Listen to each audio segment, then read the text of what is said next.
Yeay, judul kali ini adalah wasit tumbal MU atau MU jadi tumbal wasit karena keblundernya wasit MU jadi bahan bulian, diuntungin wasit nih. Ya, laga lawan Wolves kemarin memang menjadi perdebatan banyak pihak terkait insiden Onana dengan siapa tuh strikernya Sakalazik yang membuat harusnya ada yang bilang penalti, ada yang bilang nggak sengaja, tapi kalau dari ketua perguruan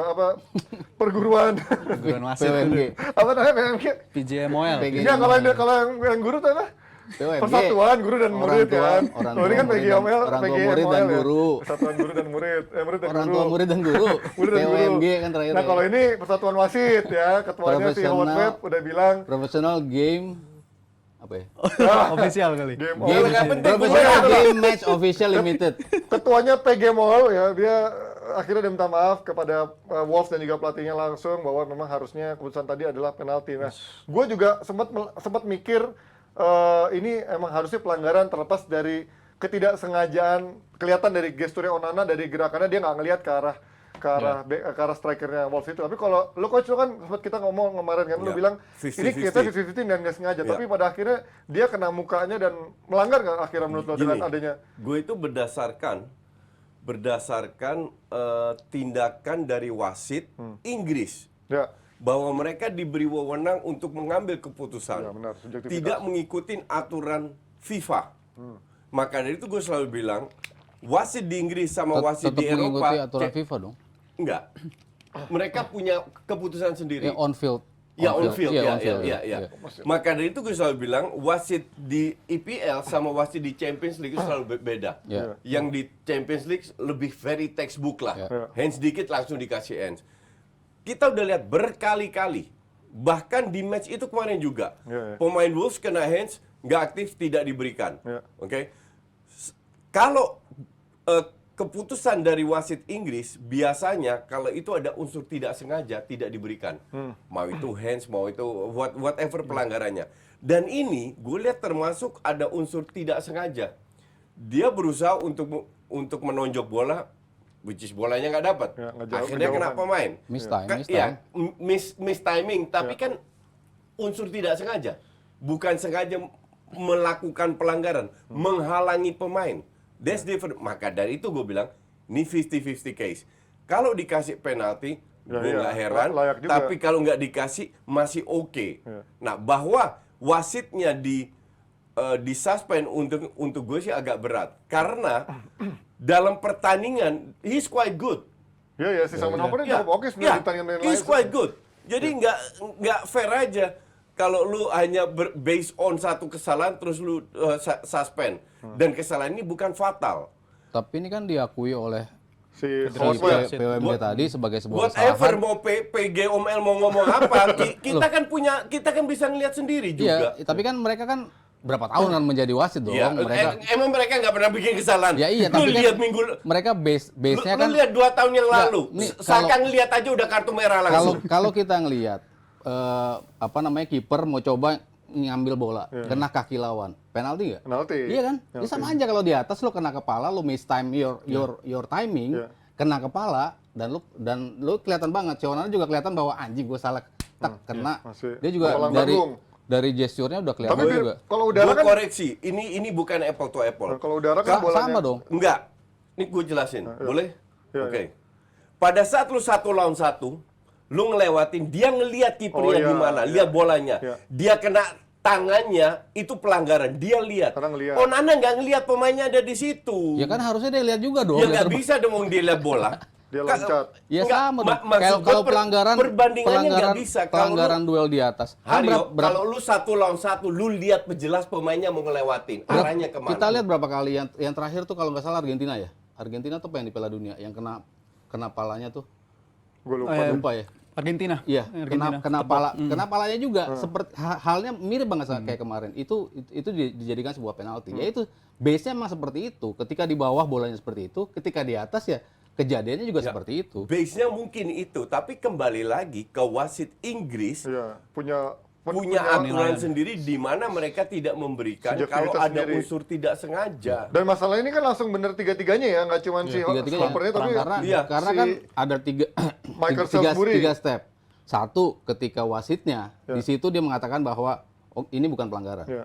Lalu tapi kan dia stay dulu kan. Ya. Gue mau nunggu nih ada dari Instruksi VAR itu. bilang lu wajib untuk lihat apa enggak. Ternyata dari Enggak. VAR itu orangnya dan asistennya dia sendiri, Iya. dua orang itu Yang si mengatakan Michael bahwa Salisbury itu kan. enggak, lo nggak perlu review karena ini memang bukan pelanggaran dan lo stick sama keputusan lo yang atas di lapangan, ya gua kasih ke lo. Dan dia mengakui itu bahwa ini keputusan gue di atas lapangan. Kalau seandainya di Champions League, gue paham ini harus Pasti, diberikan itu pasti, penalti. iya.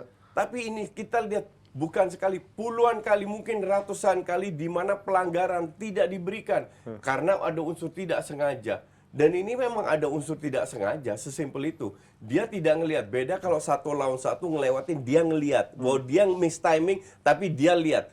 Ini Onana nggak ngelihat, dia hanya ngelihat bolanya. Kalau itu dibeli yang salah, ya debatable. Maka dari itu gue bilang, ini 50-50. Gue nggak pernah bilang Onana nggak salah. Tapi untuk dikasih penalti, ya agak berat juga. Tapi kalau dari Disuspend. Kalau ini penalti gue ya, mungkin layak sih ya. Tapi apalagi kalau disuspend. ya. nah kalau dari gue juga, menurut gue Onana tetap harusnya itu foul. Dia he never Iya. gonna get the ball menurut Foul gue. kan nggak harus selalu di strap dengan penalti. Bisa juga kasih kartu aja tanpa penalti pun tetap bisa beberapa kali dilakuin juga. Tapi kalau yang gue soroti adalah soal perangkat wasitnya itu, Michael Salisbury itu. Siapanya itu dia Haris Salisbury. Pemain Persija, pemain Persija, udah belum lahir gue lupa. Belum tahu tuh. Pemain Persija. Nah si nggak Michael tahu dia. Salisbury ini ternyata di bulan April lalu. Salisbury bukan Salisbury. Salisbury ya? Salisbury. Di bulan Orang April Indonesia. lalu dia juga udah pernah kena takedown di Premier League. Dia udah salah satu yang udah pernah kena SP1 lah ibaratnya. Dia waktu itu di match yang salah satu match paling kontroversial juga, Brighton lawan Spurs. Musim lalu yang Mitoma di disallowed out golnya segala macam dan dia akhirnya diturunkan ke Championship untuk ngatur Tapi ini kan nggak disuspend panjang kan, cuma diliburin di Match pekan weekend kedua aja, doang iya. kan. Emang pedomannya kan begitu biasa kalau ada error biasa diliburin, tapi kalau untuk Michael ini dia udah 2 kali dalam 1 tahun kalender. Menurut gue ini udah red flag, udah error menurut gue yang udah menurut gue nggak kompeten lah lu untuk berada di VAR-nya Premier League. Dan kalau soal wasit utamanya sendiri, menurut gue ada faktor ini Old Trafford juga. Ini nggak mungkin bisa kita Lu singkirin kalau ya. bicara soal error, Terjadi coach. itu ada video. Seringkali error dan seringkali keputusan tidak standar. Ya. 2-3 tahun yang lalu Granit Xhaka ngelihat wasit kuning. Granit Xhaka sentuh langsung merah. Terlalu gampang, ngerti nggak? Sementara yang lain enggak. Jadi nggak fair aja untuk gue. Menurut gue ada faktor bias dari seorang wasit juga. Menurut gue ini harus kita akui juga, wasit punya faktor pedomannya sendiri dan Ya subjektivitas masing-masing subjektivitas sebenarnya. masing-masing. Iya, Dan betul. gue coba membayangkan apa yang ada di pikiran wasit gitu ya. Menjelang menit-menit terakhir, Iya. situasi Old Trafford gemuruhnya luar biasa banget, gugup juga, tegang. Apa yang terjadi apabila lu ngasih penalti di menit 95 di hadapan Old Trafford? Pressure-nya. Lu spotlight bakal ada di lu semua gitu. Berhari-hari tuntutan apalagi fans-fans militan di netizen lu akan nyerang Nggak, lu semua. Cuman lu sebagai ketua PJMO jangan seolah-olah lu paling benar bilang oh ini harusnya penalti. Ya elah berapa tiap minggu itu ada keputusan kontroversial, pernah nggak dia ngomong? Nggak pernah juga. Ya, gua rasa ini ucapan maaf. something new ya, karena PGOML kan juga baru kerasnya kan belakangan beberapa tahun terakhir. Ya semenjak dipegang web ini jadi ketuanya kan. Ya mungkin ini menjadi sebuah pedoman justru ke depannya. Kalau ini kita langsung buat pengakuan kalau kita memang salah, ya udah atas nama itu. Dan dia langsung kan ngubungin pihak Ya Wolves-nya. semoga konsisten ke depannya juga. Ya gue harapnya sih seperti itu gitu. Karena memang sebuah kesalahan, kalau memang salah ya lo akuin, ya itu juga berhati besar juga. Wolves-nya juga senang, maksudnya oke, itu sebuah itu yang nggak bisa kita ubah. Itu ketuanya namanya siapa? Howard Howard Webb. Webb. Oh, Tapi Webb. dulu botak Legend, militer, legend. militer. Iya, tahu. Wasit legend. Yang sebetulnya Pro United. Iya kan? Nah ini gue baru mau ngomong. Banyak orang yang bilang akhirnya ini ada agenda menguntungkan MU anak emas dan lain-lain. Anak emas mah bukan di Liga Wangkarnya doang, cuma anak emas enggak. Tapi justru lucunya adalah lo bilang MU anak emas, sementara yang minta maaf justru mantan wasit yang dulu selalu dimemehin pakai baju MU kan, itu Howard Webb yang katanya selalu nguntungin MU. Tapi Ntar kalau ada kesalahan lagi yang kontroversial kita bully Howard Webb. Sampai gue di blok. enggak, tapi yang lucu kan bagaimana permintaan maaf itu benar-benar datang sangat cepat ya. Kalau dulu gue ingat musim lalu 2 tahun lalu agak lama gitu, berapa jam setelahnya atau bahkan 1 hari setelahnya atau bahkan 3 hari setelahnya. Ini hitungan menit atau kurang dari sejam nggak salah, pas preskon udah dapat kan permintaan maaf itu ke si pelatih, Karena kan? yang gue bilang itu tiga-tiganya melakukan kesalahan kolektif gitu. Berarti mereka langsung Wasit. mengakui dong, enggak dong? Iya, wasit di lapangan yang menurut mereka berbuat kesalahan. Oh, si webnya berarti yang bilang dia menilai ya. itu, dan VAR-nya yang harusnya bisa netralisir kan, harusnya bisa bilang bahwa ini penalti loh. Lo review gitu, tapi enggak, dia justru datangin Gary O'Neil malah dikasih kartu gitu kan. Iya, gue kaget itu. Hah, Ya, dia nggak pikir tepat, dia mau nggak ke arah tepat. sana kan, Soalnya tapi kartu ternyata kuning. enggak. You stick to your opinion apa, nggak penalti, ya udah. mereka menganggap itu. Tapi itu dianggap sama Howard Webb sebagai kesalahan si wasitnya sama dua asisten di VAR-nya itu. Dan asistennya itu. Tapi kalau lu masih menganggap berarti dengan adanya aturan beda yang sama Inggris ini, subjektivitas dari wasit utamanya, ini good for Premier League, atau menurut lu justru ini balik lagi ke wasit bego di Premier League menurut lu? PG Mall harus konsisten.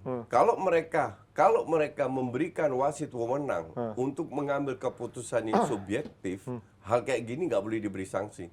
Kecuali PG Mall bilang, lu harus ikutin aturan FIFA. Ya minta maaf aja, cuma nggak perlu sanksi gitu. Iya, betul. Kecuali PG Mall bilang, oke, sekarang kita rubah, kalian nggak boleh ikut interpretasi sendiri, murni textbook dengan FIFA. Rules ya tetap rules ya. Kalau hands penalti, pelanggaran penalti, ya kan? Kan enggak. Ya, jadi dari PG Mall aja udah bias kalau melakukan hal kayak gini. Jangan sok-sok pahlawan lah, kasih sanksi ini itu. Enggak. Lu harus konsisten. Kalau enggak lu hapus aturan itu, keputusan wasit harus ikut aturan FIFA, tidak boleh subjektif berdasarkan pengamatan sendiri atau pengamatan bahkan dari VAR. Tapi kalau soal subjektivitas ini sendiri kan Howard Webb ya, ini pedoman dari dia mungkin memanfaatkan pengalaman dia yang lama banget dia. Ya sering dibully juga sebenarnya Mandul ya. Sering dibully juga, terutama mungkin coach inget juga Belanda lawan Spanyol itu kan Howard Webb. Dia menilai Nigel de Jong kena itu harusnya 2 merah langsung. Iya, tapi kan berdasarkan pengamatan dia minta salah. Dan tapi udah setelah lama nggak langsung pertandingan. Dia ngaku salah, tapi alasan dia nggak ngasih kartu merah, dia menjaga partai final tuh marwahnya tetap terjaga supaya tetap 11 lawan 11. Itu kan subjektivitas banget sebenarnya. Itu mungkin yang ingin dibawa sama Howard Webb. Berdasarkan pengalaman dia untuk para wasit itu gunain akal ini loh gitu, common sense loh dalam memimpin pertandingan. Tapi jangan sampai kejadian kayak gitu juga. Coba di Indonesia coba pakai common sense, akal sehat, common sense. Hasilnya dari ujung sampai ujung. Tapi mungkin Howard Webb ini kan belum lama ya menjabat jadi ketua PGMOL. Mungkin dia pengen juga menunjukkan kredibilitasnya, integritasnya menuju tahun 2024 kali ya. Integritasnya sebagai wasit pro MU. Enggak, menuju tahun 2024 tahun politik kok. Kalau dia minta maaf doang tanpa ada sanksi kan juga pasti kan lah lu salah minta maaf doang kan pasti bayar dong. Di sini kan nggak ada minta maaf dong, bayar gitu. Enggak, minta maaf itu pendapat dia pribadi. Oke, harusnya dia nggak perlu minta maaf, nggak perlu keluarkan statement.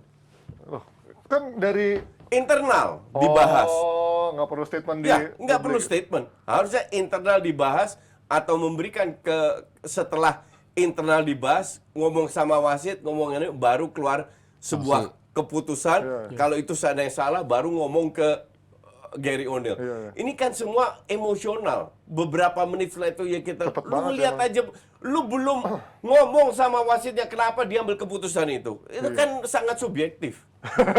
Ini terakhir sebelum kita tutup dari bahasan soal ini, sedikit aja rating soal Onana di debutnya terlepas dari kontroversi itu menurut gue gimana? Menurut gue solid ya. Man of the match ya. 8/10 lah untuk nilai gue solid dan masih bisa berkembang lagi apabila dia dapat perlindungan yang lebih ekstra lagi di depan dia dari lini pertahanannya. Maguire harus main. Enggak dong. Baru ketahuan jagonya sama mana ya. Kan dia debutnya berantem sama Maguire, terus dimarahin Maguire. Gimana ada Maguire tiba-tiba? Enggak, orang dia bilangnya jangan oper Eriksen. Oh iya, gitu. Salah di Onana berarti marah-marah. Gimana? Maksudnya orang kan banyak bilang, wah De Gea sayang banget dilepas. De Gea menjadi orang yang selalu menyelamatkan MU di saat bego. Lah kemarin Onana pun jadi orang yang saat di posisi itu juga kan. Menggantikan De Gea-nya, gue bilang apple to apple karena kan yang shot stoppingnya itu yang dia bagus kemarin kan itu kan. 3 kali iya. Banyak banget. Yang save-nya terakhir apalagi kan itu yang menurut gue udah mirip lah sama De Gea. Cuman kalau kita bicara untuk bringing the ball ke depan ya itu yang kita memang belum lihat karena kan lini tengahnya MU masih berantakan. Terlalu jauh jarak antara mau terlalu maju jadi di tengahnya tuh sama sekali nggak Casemiro tenggelam kosong. Jadi ya pasti akan penyerang lawan pasti akan masuk ke situ. Makanya gimana Onana ya pasti nanti akan kelihatannya dari tengahnya makin rapi baru dia makin kelihatan solid. Oke, jadi sekitar dari rating soal Onana dan menurut kalian juga berarti tiga wasit tadi layak nggak dikasih sanksi atau liburkan di pekan kedua besok, atau menurut kalian tadi faktornya harusnya cukup minta maaf aja dan wasitnya nggak perlu dikasih sanksi? Kasih komen di kolom komen. Kita akan kembali lagi karena bahasan MU pasti akan kita bahas-bahas terus dengan cerita-cerita sirkusnya nggak kalah menarik dari setiap pekan. Kita kembali dengan bahasan yang kalah serunya dengan topik yang lebih seru.